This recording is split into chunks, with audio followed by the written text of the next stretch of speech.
How's everyone doing today? Welcome back to On the Ball and welcome back to another episode of Review the Premier League, where we're going to take a look at every single Premier League game and react to them, including our predictions on Predict the Prem as well. Where me and my brother go head to head in predicting Premier League outcomes. As you can see on the top of the screen, it's 152 to Sim, 147 to me. And the way the scoring works is 5 points for a completely correct scoreline, 1 point for a correct result, and then our star man, which we pick at the end of the episode. And it's 5 points for a goal, 2 points for an assist. And once you pick that man, you can't pick them again for the rest of the season. And let's see how we fared this week. Starting off at Craven Cottage, Fulham 0, Manchester United 1. Sim went 2-1 to Man United. I went 1-1 and just about got a point right at the end of the game there. Bruno Fernandes saving Manchester United's blushes. And I thought Man United was incredibly lucky to get 3 points in this game. I thought a draw was probably a fair result, to be honest. Fulham played really well throughout the game. Man United just about got over the line with a really nice goal from Bruno Fernandes, but that might have bought Ten Hag a little bit of time, but I probably don't think it should because it was such a lucky win.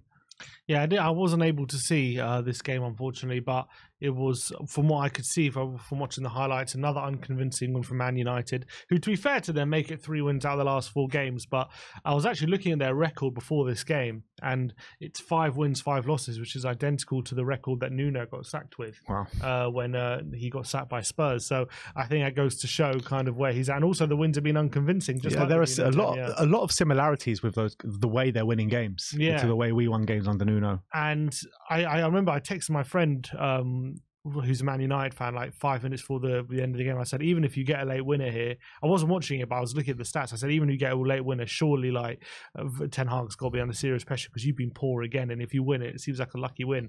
Look, Bruno did save them and they did get the win in the end, but yet again, they just don't seem convincing. And 11 games in, to be fair, 18 points, they're 6 points off top 4, so as long as they're in touching distance, he'll say he can get there. But they'll win this week and they'll probably drop points next week. That's the way they're playing at the moment. Yeah, exactly.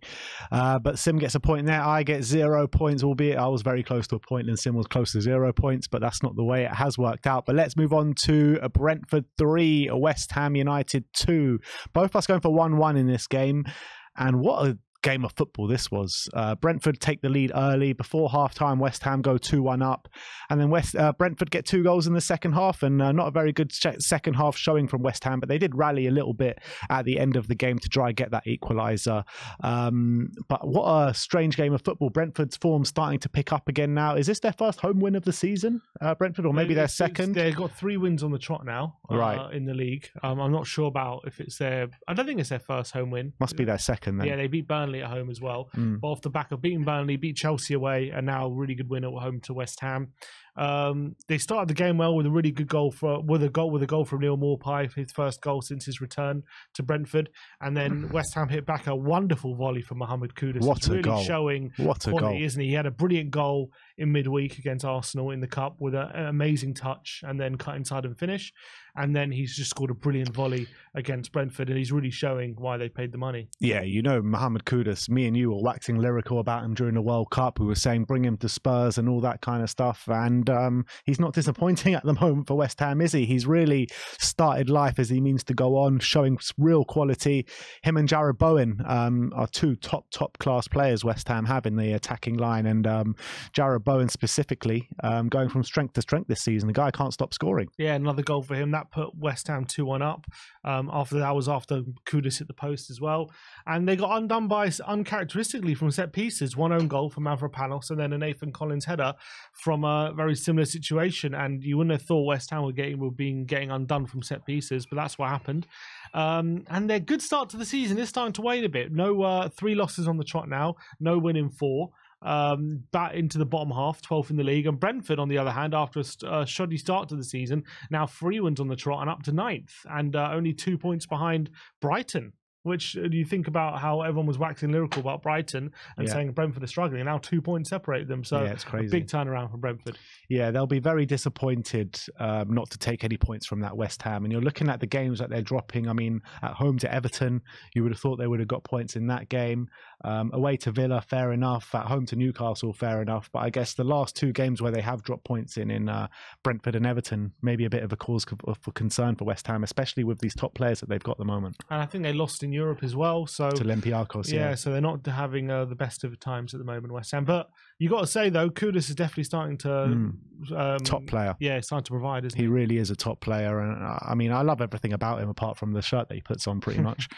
Let's move on to Burnley against Crystal Palace. Finished 2-0 to Crystal Palace at Turf Moor. Sim went for 2-1 to Burnley. I went for 1-0 to Palace. Now, so close to that 5-pointer, but Tyreek Mitchell ruining that with a last minute of stoppage time goal to seal the deal, scoring, and 2-0 on the return of Eze. He gets an assist as well off the bench, and Jeffrey Schlupp did open the goal scoring after 20 minutes for Crystal Palace, but Burnley have got to be, alarm bells have got to be ringing off in Burnley at the moment, because they are just getting beat every week at the moment.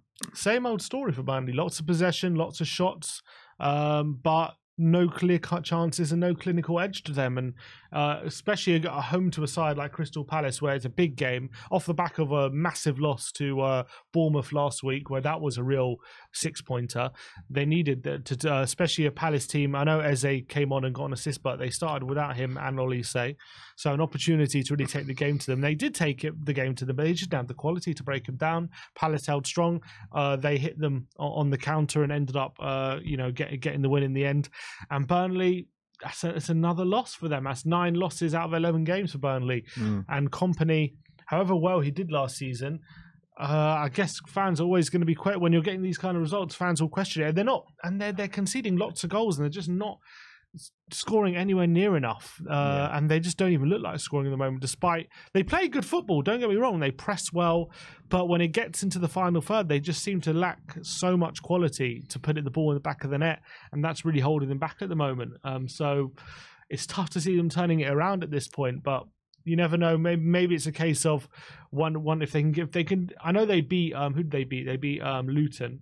So maybe you can, that win didn't mean much. But if they can beat just one Premier League team who were here last season, maybe that can gain confidence from that and things will start to turn. But right now, it's like they seem devoid of confidence right now. I mean, it's looking a bit ominous for the bottom 3 teams as well. Bottom 4 teams are all so close to each other, and then there's a little gap starting to appear between them and Everton.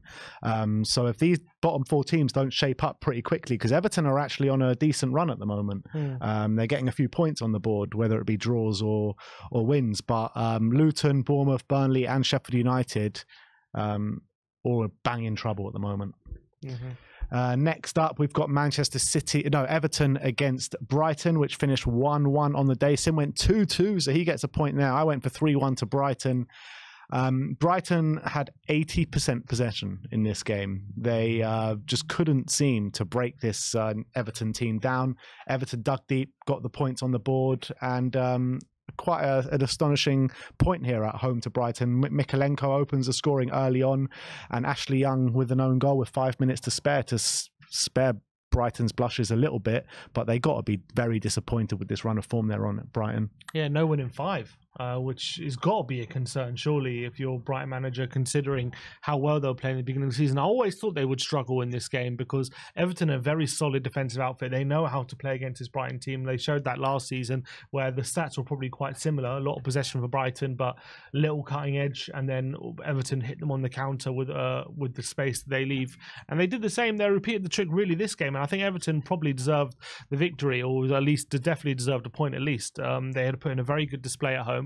They're a tough team to play against, and now they've added a bit of quality like Harrison on the wing. They're starting to add a bit more going forward as well. Everton, Calvert-Lewin's back on form as well. So and Decore's doing a great job, you have to say, in playing behind the striker. So they've got lots of pace and power in the front line, and Brighton couldn't deal with it really, and they couldn't break them down. I think Brighton, they're starting to struggle a bit because it's not just maybe with Europe, but I don't rate their defence, to be honest. I don't think their defence is anywhere near as solid. Have you ever rated their defence, though? No, but I think that people are starting to catch on to it a bit more, maybe this season. To be fair, though, in the last 5 games, they have played Man City, which they narrowly lost when Man City had 10 men. They drew with Liverpool, and they got absolutely battered by Aston Villa. I mean, that's 3 of the hardest games that you're going to get in the Premier League. Yeah, but they still weren't very good in those games. They drew at home to Fulham. They weren't bad against Man City. They nearly got a point there in the end against Man City.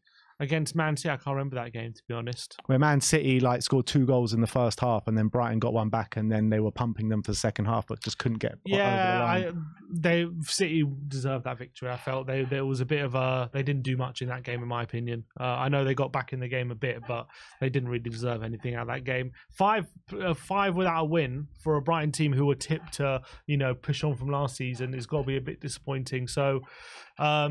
We'll have to wait and see how they react to it. But if this winless run continues, I can see De Zerbi getting a bit frustrated given the kind of character he is. But Everton, fair play to him, really good point.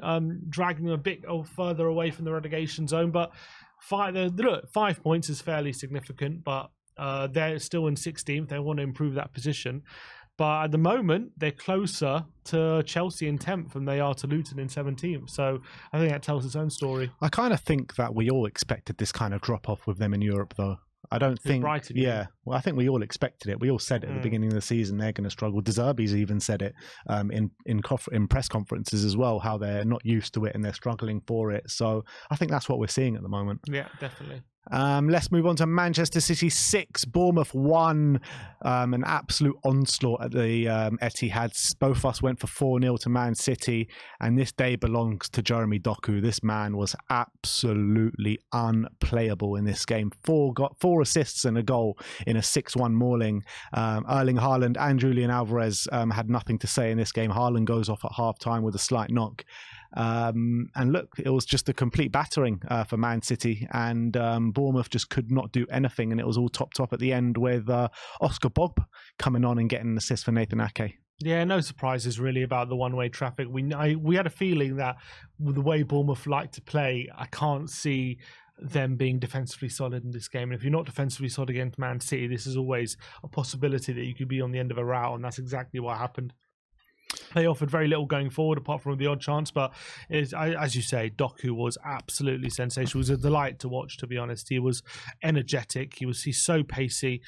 He's so frightening on the ball, and he's just so hard to stop. And he got a goal as well. Really nice finish. But on the wing, he's just added a new dimension to that Man City attack, hasn't he? What a signing he has been. And I can't remember how much they signed him for. Was it 40 million? But he looks worth every penny of that transfer fee right now. And Man City were looking to add a little bit. He basically offers something they didn't have last season, which is that real pace and directness on the touchline, and he's been absolutely brilliant at it. And he's now adding consistently as well, like real goal contributions to his game, which maybe that was the one thing that lacking.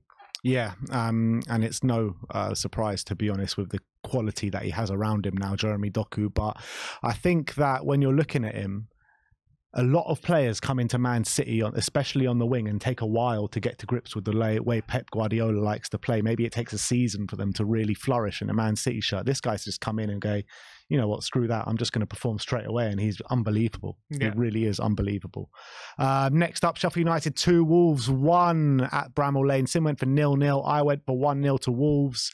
And Sheffield United get their first win of the campaign. Cameron Archer, it took a while for the deadlock to be broken. 72 minutes, Cameron Archer gets his goal. Bellegrande equals it up in the 89th minute, and you're thinking, all right, we're going to go for 1-1. But Ollie Norwood puts away that penalty in the 10th minute of stoppage time in added on time. And you know what? I never knew Sheffield United had won till the next day, because I looked at it and I thought, all right, Wolves have scored in the last minute. I never checked it after that. And then I saw the next day that Wolves have won. I was like, what? When did that happen? Yeah, they scored the very late, last kick of the day, but it was never a penalty. Again, the Wolves, I think, have been robbed a bit, because I think Fabio Silva gives a penalty away in the 90th minute. I think it was so harsh. I think the Sheffield United player bought it, really. And I really felt for the Wolves player. Wolves in the first half completely dominated and they didn't take the lead, but they were completely on top. Sheffield United scored against run of play, but they did improve massively in that second half, Sheffield United, and they got credit for their improvement with the goal.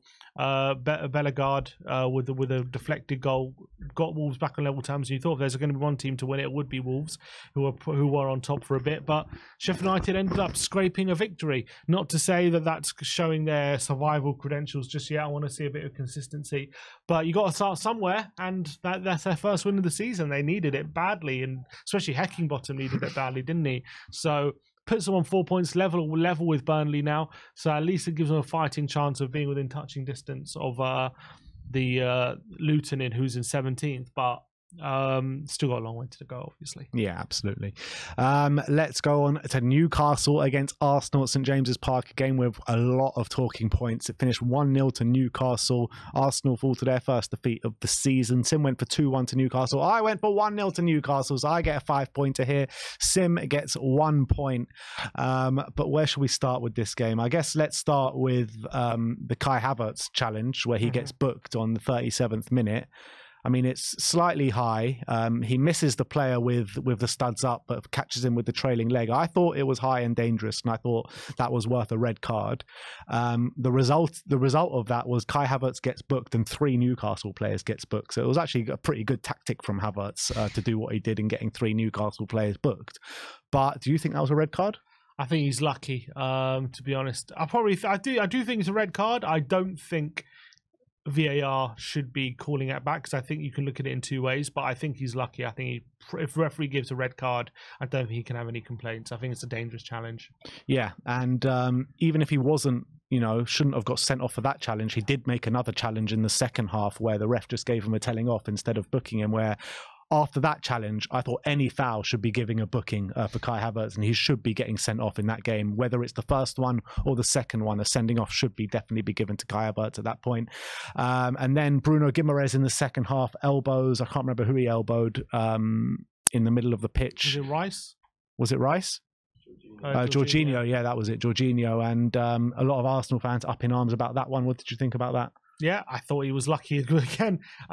Maybe doesn't quite catch him with a lot of force, but clearly it's off the ball, unprovoked, and it is quite. I would say he looks like he's trying to hurt him. So I would say again, the only thing I would say is he kind of misses him a bit with the elbow and catches him a bit with the forearm instead. But if the intent is there. But if the intent is to hurt him, then you've got to say he's got to go. And again, their VAR had a long look at it. I think that one is one where VAR should be getting involved. The reason is because it was clearly off the ball in attempt from Bruno for the referee not to see it, and there was a clear attempt to just elbow Jorginho in the back of the head and try and hurt him. So I just think if you're maliciously going out for a player like that, you got to go.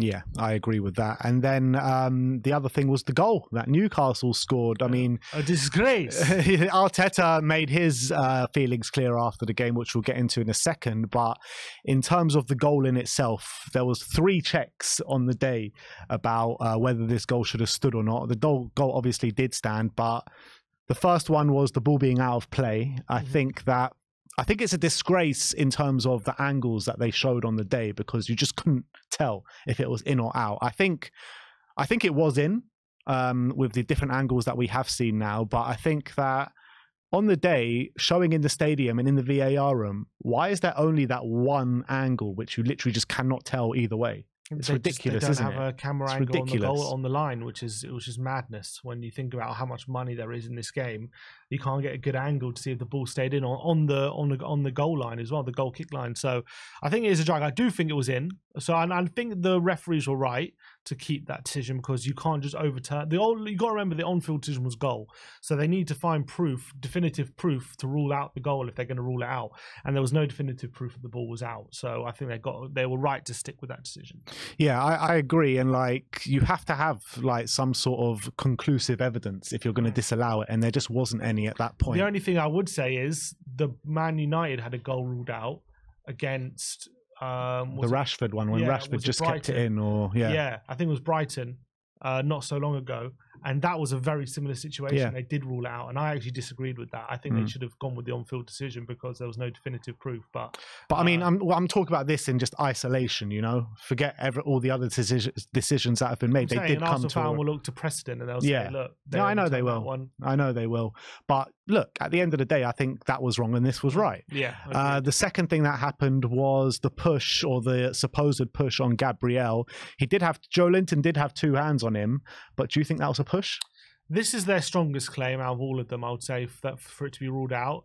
I've seen it a few times, and I think you could look at it either way. In slow motion, it looks really bad, but it would slow motion, he's pushing him down and he's pushing on his neck a bit. I think you could probably say you could maybe say that's a foul. But again, unless it's clear and obvious, I think unless you've said the referee's missed a howler, I don't think you can say off the back of that the refs really had a howler for not giving that foul. So again, I think it probably is a foul, but I just don't think the VAR should be getting involved in that kind of decision, in my opinion. So I think it's right for the goal to stand, unless like it was really clearly a foul on Gabriel, which I think you can make the argument Gabriel was stooping to try and head the ball, and he was just out-muscled by Joe Linton. You could argue that as well. I think Arsenal will probably feel most aggrieved about that decision, and maybe rightly so. But I think VAR, in my opinion, VAR wasn't implemented to be getting involved in those decisions, which is why it's frustrating when it does. And it did. And it has been, yeah. And then the other one was the offside as well, which was cool, but I mean there was nothing in that. But in time, well, they had a case. I just don't think it could prove it. Yeah. Well, they couldn't see the ball in the still that they gave us the pictures of. It was too impossible to see, so you just couldn't. It just drives me mad how you've got VAR here in place, but we can't get the right evidence. It's just nuts. Yeah, it just happens sometimes. That's just how it works sometimes with the angles. But I've never seen anything like it where we're watching it on TV and it goes checking this, checking that, checking this, and like every second there was a new check going on, and it was just like so frustrating. But I do think they came to the right decision in the end, not because of maybe the decisions that were made, but because of just the evidence that was given. That's what it came down to. Yeah, and Arteta was going crazy after the game, saying it's a disgrace and saying how, he was going mad about the decision, but never really went into specifics about what he was upset about, specifically about the decision. But I thought he was just so over the top after the game, going on about this decision, because I don't know what he wants the referees to do. Maybe you could say the foul could have been given a foul, and maybe I can agree with him on that. But I think it was such a tight decision either way. Like, he's acting like it's been a robbery and it's an injustice, and I just don't think it's that far. And the fact that Arsenal came out and backed him in a statement as well, I just think is, quite frankly, the whole thing is pathetic on Arsenal's part. Just smacks of sore losers and whining. At the end of the day, they had one shot on target. They didn't play very well. They didn't deserve anything out of the game, and I think he's taking his frustrations out on the referee because of that fact. But I just think, again, it smacks of Arteta being a bad loser. I've never seen such a sore loser before than Mikel Arteta. The guy, he needs to have a long, hard look at himself. He does, really, to be honest, because he needs to be getting a touchline ban or a massive fine or something, because he can't just come out and just start berating it like the right decision they didn't come to the right decision. They literally came to the right decision. They're acting like they're Liverpool and they got the worst VAR decision in history given against them. It's absolutely crazy what Arteta did, and the statement was even more crazy. And apparently since then, they're compiling a list of all the VAR decisions that went against them to send to the PGMOL. Unbelievable. As if every club in the Premier League can do that if they wanted to. Seriously, Arteta, get a grip. Like, everyone wins some and lose some with VAR. You know what I mean? It's just like, just take it on the chin and move on. I don't understand why I'm hearing some pundits like backing him as well. It's like, are you only Arsenal fans are backing him? I don't understand, you guys. Like, how can you watch that and not think that's just a sore loser, and you actually think that's something commendable when he's calling the PGMOL a disgrace for a decision where they had no choice but to give? It's just really unbelievable. Yeah. Let's move on to the Sunday football. Forest 2, Villa 0. Sim went for 2-0 to Forest. I went for 3-1 to Forest, but actually a really good performance from Nottingham Forest in this game. Aston Villa, they could hardly do anything, to be honest. They had a couple of chances in the second half, but I thought Villa were by far the better team in here. Villa were by far the better. Sorry, Forest. I think they deserved it. They got the early goal through Ole Einar, and then I have to say a terrible mistake from Emi Martinez for the second goal. Gets a big hand to it, but after a long shot from Mangala, it ends up dropping in his own net when he has to be pushing that away. And Villa again huffed and puffed without much joy. And the thing is about Aston Villa, they're a great team, but I always feel like when they concede the first goal and they're facing a low block, they do struggle. They do struggle to kind of find solutions, and I feel like they're very direct team, and when they're at home and when there's a lot of space for them to play in, and when they're playing against teams who are like to attack them, I feel like, and as well when it's a 0-0, they're a very good team and they're very hard to deal with. They've got a lot of pace and they're a very intense team. But when they come up against teams like Forest, who like to clog up the space and not give them the space that they want, and especially when they concede the first goal and they're asked to respond, they do seem to struggle a bit, and they haven't seemed to find answers to that. And that is one of the problems that Unai Emery has had in his career, because he's quite I wouldn't say a pragmatic manager, but he's a manager who definitely relies on a very solid, robust defense and a very direct style of play. And that's what they've been playing this season. And I think they're coming unstuck against these kind of teams, especially away from home right now. So it's definitely something for Aston Villa to monitor, because they can play good football, but when they're playing against settled defences, they don't seem to have an answer to break through them. They seem to do the same things, try and get out wide, get crosses in. They can't seem to play through teams when they play in a low block. So maybe that's going to be holding them back when it comes to the top four race. But look, it's only one. I would say it's only one game, but they have had a few poor results away from home. But when it comes to Forest, very good result. They go up to 13th. Only one loss in the last 5, albeit also 3 draws in that as well. So you can only say 1 win in the last 5, but solid win at home. I don't think they were amazing, but I thought they got the 2 goals, both outside the box, and they just defended it very well. So I think Villa will be frustrating that the goals they conceded, but at the end of the day, they had no answer to them. It's a big win for Forest. Their previous win before this game came on the 2nd of September against Chelsea, and that seemed like ages ago. So it's a big result for Forest to get back on form. It's their best performance for a while as well. But Aston Villa, in terms of what you were saying before, their form away from home. At home, they currently have the best home form in the league. Away from home, they sit 13th with only 7 points from 6 games. So they need to start picking up points away from home if they want to, have ambitions to finish higher than they did last season. Let's move on to Luton against Liverpool, which was a shock result here at Kenilworth Road. It finished 1-1, both us going for 3-0 to Liverpool. And for love nor money, Liverpool just could not break this Luton side down, and when they did, Darwin Núñez just missed sitters. How many sitters did he miss in this game? I mean, and we're talking about proper sitters, but is it to do with Darwin Núñez or Richarlison, or is there something in the net at Kenilworth Road or something? Because both of them just missed absolute shocking sitters in these games. And Darwin Núñez, he's got a knack for missing these kind of chances. He scores like the crazy sublime ones, and then like when it comes to the easy chances where anyone would slot away, he kind of just blazes it over the bar. But Luton go 1-0 up, and it was kind of a story written as Luis Diaz scores in the last few minutes of the game and shows up his sign for his dad, who's obviously sadly been kidnapped out in Colombia. So these stories sometimes write themselves in football.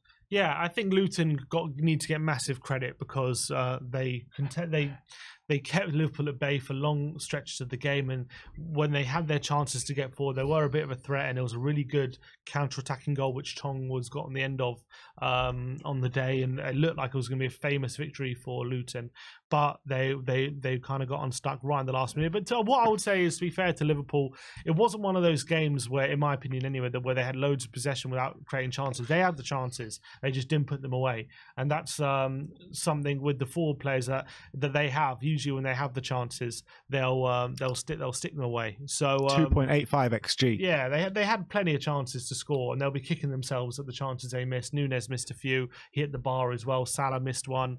Jota missed a few as well. The keeper Kaminsky was having a great game in the Luton goal. So I would say that it wasn't a concerning performance, but it will definitely be one they'll be kicking themselves with, and they'll be frustrating that they couldn't beat Luton, who obviously are going to be relegation strugglers, but they definitely created enough chances to win. So in terms of like, it wasn't like they were just batting down they were just huffing and puffing without creating anything. I would say they did create enough to win the game, but they just weren't able to. But brilliant point for Luton, and again showing that fight that they need to stay in the Premier League, and it keeps them in 17th. Fair play to them. Yeah. And last but not least, Monday night football at the Tottenham Hotspur Stadium. Tottenham won, Chelsea 4. Sim went for 1-0 to Spurs. I went for 2-0 to Spurs. And, it started well. First 15 minutes, I thought Spurs were brilliant. Got the opening goal with Kulusevski. A few minutes after that, we get a disallowed goal with a slight offside for Heung-min Son. And then it just went from bad to worse after that. I mean, Romero and Udogie both nearly getting sent off. And then alas, they both did get sent off. Romero with a stupid challenge in the box gives away a penalty and a red card. They slot away the penalty. And then early in the second half, Udogie gets sent off. And then literally carnage just ensued on the pitch. I mean, we dug deep. We stayed in the game for so long. And it was really impressive, the hard work that the Spurs players put in. But Jackson scores on the 75th minute and then 2 goals in stoppage time and we lose 4-1. Yeah, we got a deflected goal in the opening 5 minutes, and that's pretty much where our luck ended after 5 minutes, I would say, because how the events transpired was pretty crazy. I would say Tottenham only have themselves to blame, but then they have themselves to blame, and they got a massive slice of unluck, I should say, or curse, because I don't know if you can slice a curse, but anyway, we'll go with it. We'll go with it. Because we had those sending off, which we can only blame ourselves.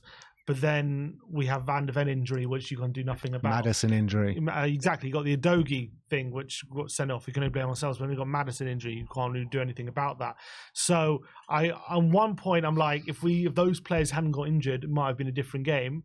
But on the other point, it's like, we did have 2 players sent off. Who else is there to blame for this result? And Tottenham, we started so well, and we just let things get to our heads. We just absolutely lost the plot. We imploded a bit. Let's be honest. I think Tottenham did implode at one stage anyway, I should say, in that first half, where we were in control and then we just put in silly challenges. We were just lost our heads. Romero deservedly got sent off for a poor challenge, and we lost our way. But I think we did lose our way, but I have seen Tottenham lose their way in certain points of the season and then regain that control. And if we hadn't got the red card, who knows, maybe that control could have been regained. Unfortunately, we ended up getting another red card, and then we ended up seeing the mega high line, which has now become a meme, and it was one of the most interesting things I've ever seen on a football pitch with 9 men. Crazy. Probably, but it was unbelievable to see a team with 9 men play pretty much like I don't know what formation you call it, but it was like just a 0-7-1 or 0-8-0.